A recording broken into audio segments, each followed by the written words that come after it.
Horrid Henry's Dreadful Deeds by Francesca Simon, illustrated by Tony Ross. A collection of 7 short stories. Story number 3. Horrid Henry Minds His Manners. Horrid Henry Minds His Manners.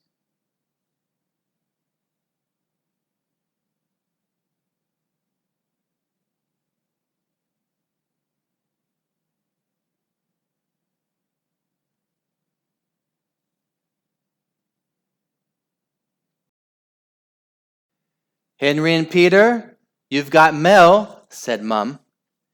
Henry and Peter thundered down the stairs. Horrid Henry snatched his letter and tore open the green envelope. The foul stink of moldy socks wafted out. Yo, Henry, Marvin the Maniac here. You sound just like the kind of crazy guy we want on Gross Out. Be at TV Center next Saturday at 9 a.m. and gross us out.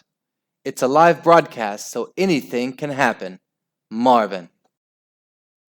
I've been invited to be a contestant on Gross Out, screamed Henry, dancing up and down the stairs. It was a dream come true. I'll be shooting it out with Tank Thomas and Tapioca Tina while eating as much ice cream as I can. Absolutely not, said Mom. You will not go on that disgusting show. Agreed, said Dad. That show is revolting. It's meant to be revolting, said Horrid Henry. That's the point. N-O spells no, said Mum. You're the meanest, most horrible parents in the whole world, screamed Henry. I hate you. He threw himself on the sofa and wailed. I want to be on Gross Out. I want to be on Gross Out. Perfect Peter opened his letter. The sweet smell of lavender wafted out. Dear Peter, what a wonderful letter you wrote on the importance of perfect manners. As a reward, I would like to invite you to be my special guest on the live broadcast of Manners with Maggie next Saturday at TV Center at 9 a.m. You will be showing the girls and boys at home how to fold a hanky perfectly, how to hold a knife and fork elegantly, and how to eat spaghetti beautifully with a fork and spoon. I am very much looking forward to meeting you and to enjoying your lovely manners and persons. Sincerely, Maggie. I've been invited to appear on Manners with Maggie, said Peter, beaming. That's wonderful, Peter, said Mum. She hugged him. I'm so proud of you, said Dad. He hugged him. Horrid Henry stopped screaming. That's not fair, said Henry. If Peter can be on his favorite TV show, why can't I be on mine? Mum and Dad looked at each other. I suppose he does have a point, said Dad. He sighed. And we don't have to tell anyone he's on, said Mum. She sighed. All right, Henry, you can be a contestant. Yippee! Squealed Henry, stomping on the sofa and doing his victory jig. I'm going to be a star. Gross Out, here I come. The greatest day arrived at last. Horrid Henry had been practicing so hard with his goose shooter, he could hit Perfect Peter's nose at 30 paces.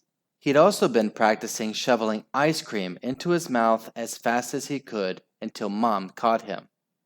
Perfect Peter had been practicing so hard folding his hanky that he could do it with one hand, and no one could twirl spaghetti with a spoon as beautifully or hold a knife and fork as elegantly as Perfect Peter. At 9 a.m. sharp, Mum, Henry, and Peter walked into TV Center. Henry was starving.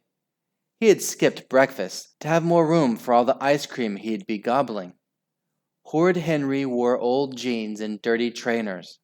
Perfect Peter wore a jacket and tie. A woman with red hair and freckles rushed up to them with a clipboard. Hi, I'm Super Sally. Welcome to TV Center. I'm sorry, boys. We'll have to dash. We're running late. Come with me to the guest waiting room. You're both on in 5 minutes. Can't I stay with them? Said Mum. Parents to remain downstairs in the parents' room, said Super Sally sternly. You can watch on the monitors there. Good luck, boys, said Mum, waving. Sally stared at Peter as they hurried down the hall. Aren't you worried about getting those smart clothes dirty? Said Sally. Peter looked shocked. I never get my clothes dirty, he said. There's always a first time, chortled Sally. Here's the waiting room. Studios 1 and 2, where you'll be filming, are through those doors at the end. In the room was a sofa and 2 tables. One, marked Gross Out, was groaning with sweets, crisps, and fizzy drinks.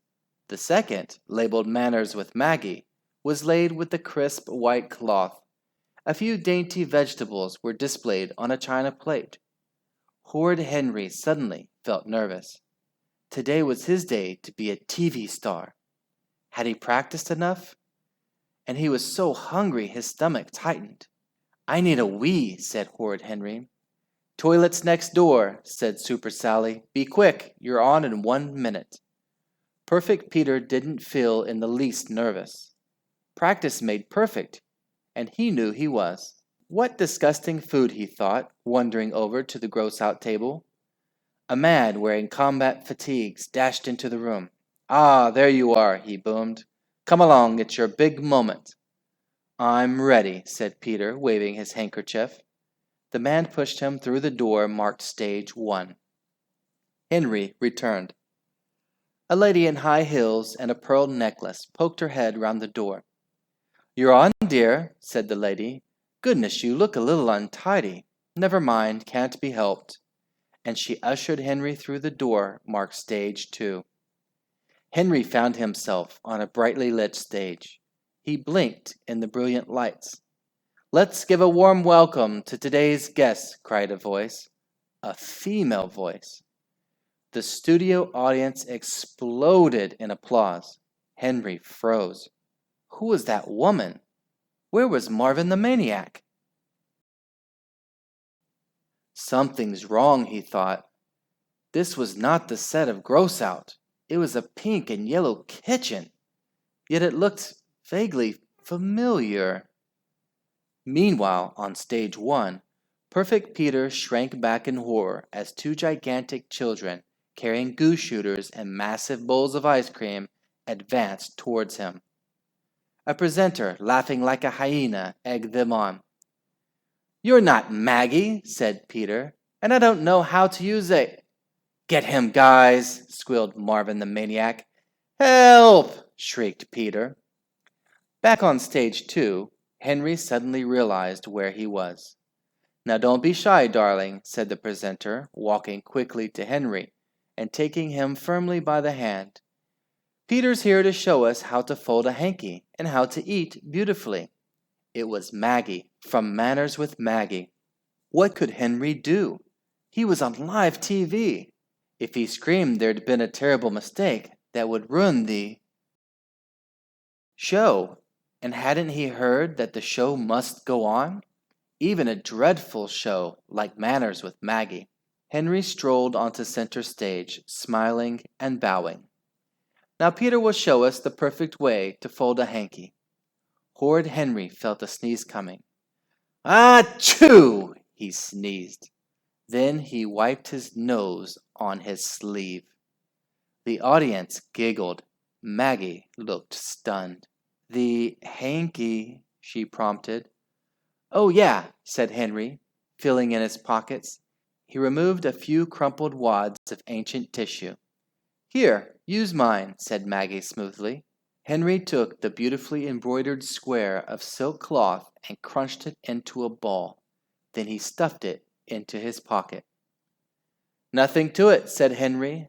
Scrunch and stuff, but why bother with a hanky when a sleeve works so much better? Maggie gulped. Very funny, Peter dear. We know he's only joking, don't we, children? Now we'll show the girls and boys. But Horrid Henry had noticed the table, set with a chocolate cake and a large bowl of spaghetti. Yummy. And Henry hadn't eaten anything for ages. Hey, that cake looks great, interrupted Henry. He dashed to the table, dug out a nice big hunk, and shoved it in his mouth. Stop eating, hissed Maggie. We haven't finished the hanky demonstration yet. But Henry didn't stop. Yummy, he said, licking his fingers. Maggie looked like she was going to faint. Show the boys and girls how to use a knife and fork elegantly, Peter, she said with gritted teeth. Nah, a knife and fork slows you down too much. I always eat with my fingers. See? Horrid Henry waved his chocolate-covered hands. I'm sure it was just the excitement of being on TV that made you forget to offer me a slice of cake, prompted Maggie. She gazed in horror at the cake, now with a gaping hole on the side. But I want to eat it all myself, said Horrid Henry. I'm starving. Get your own cake. Now I'm going to teach you the proper way to eat spaghetti, said Maggie stiffly, pretending she hadn't heard. Which we should have done first, of course, as we do not eat dessert before the main course. I do, said Henry. Hold your spoon in your left hand, fork in your right, pick up a teensy tiny amount of spaghetti, and twirl, twirl, twirl.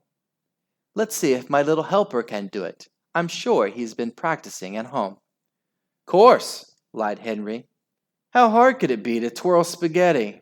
Henry picked up his spoon, plunged his fork into an enormous pile of spaghetti, and started to twirl. The spaghetti flew round the kitchen. A few strands landed on Maggie's head. Whoops, said Henry. I'll try again. Before Maggie could stop him, he had seized another huge forkful. It keeps falling off, said Henry. Listen, kids, use your fingers. It's faster. Then Henry scooped a handful of spaghetti and crammed it into his mouth. Oh, it's good, mumbled Henry, chewing loudly with his mouth open.